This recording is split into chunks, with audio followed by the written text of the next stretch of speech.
इन्ना लिल्लाहि व इन्ना इलैहि राजिऊन।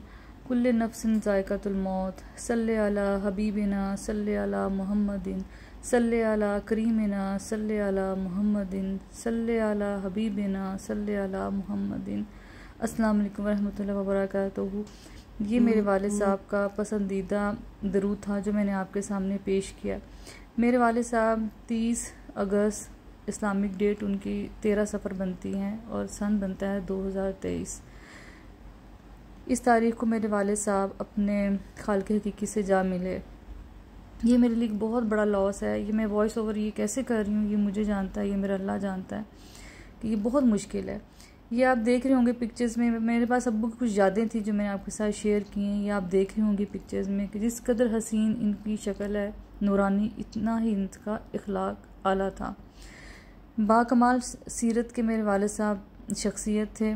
ये वो इनकी शख्सियत के लिए बस मैं इतना ही कहना मेरे ख्याल में काफ़ी होगा कि ये वो इंसान थे जो कि हजूर पाक के शदीद आशिक थे। और आप सल्लल्लाहु अलैहि वसल्लम की मेरे वालिद साहब को ख्वाब में ज़ियारत हुई और उन्होंने फरमाया कि ये जो मेरा रोज़ा रसूल का रंग जो लोग करते हैं ग्रीन कलर का, आपने देखा होगा, तो सब्ज़ गुंबद आप भी पेंट किया करें। तो जिस रात मेरे वालिद साहब को ज़ियारत हुई उसी से अगले दिन ही सारे असबाब पैदा हो गए। मुझे नहीं याद, सबके माँ बाप शफीक होते हैं, लेकिन मुझे नहीं याद कि मेरे वालिद साहब ने कभी हमें डांटा या मारा हो, सवाए इसके कि हल्का सा कभी नाराज़ हुए हों कि नमाज की पाबंदी।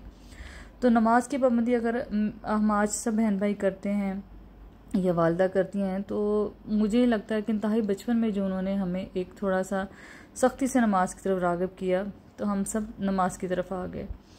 आप यतीम किसी भी एज में हो जाओ, आप बचपन में यतीम होते हैं तो लगता है कि शायद फाइनेंस का बहुत ज़्यादा मुआश का मसला होगा जो बच्चों के लिए मसाइल पैदा कर सकता है।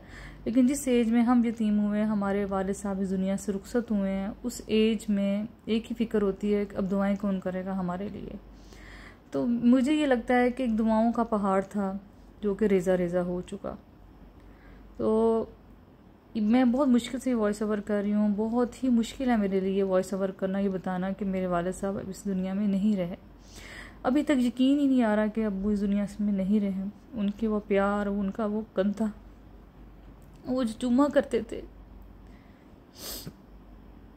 बस आप सब से दुआ है मेरी कि मेरे वालिद साहब की मग़फ़िरत के लिए दुआ कीजिए। वैसे तो चुने हुए इंसान थे, इंशाअल्लाह अल्लाह उनको जन्नत के बागात में से उनका आला मुकाम रखेगा। वह जन्नत के बागात में से उनका भी एक बाग होगा, वो हमारा वहाँ इंतज़ार कर रहे होंगे कि हम उनकी औलाद, उनकी बीवी बच्चे उनके पास आएँ। तो उनका नमाज जनाजा इस्लामाबाद में हुआ और माशाल्लाह उनके जनाजे में खुशबू ही खुशबू थी। और उनकी कब्र के जो फूल थे वो आप शायद इमेजिन नहीं कर सकते कि 2 दिन बाद भी वैसे के वैसे ही थे। हल्का सा जैसे उनका कलर चेंज हुआ था, बाकी उनका सब कुछ वैसे का वैसे ही था।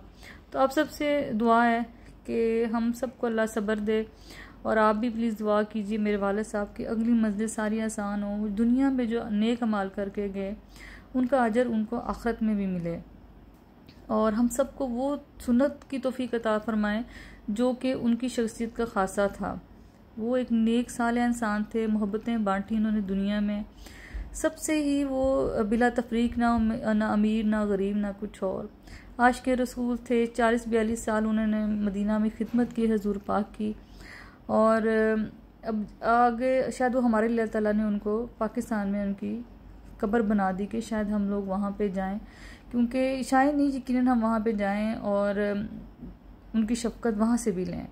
तो आप सबसे दुआ है कि वालिद साहब की मग़फ़िरत के लिए दुआ कर दें प्लीज़।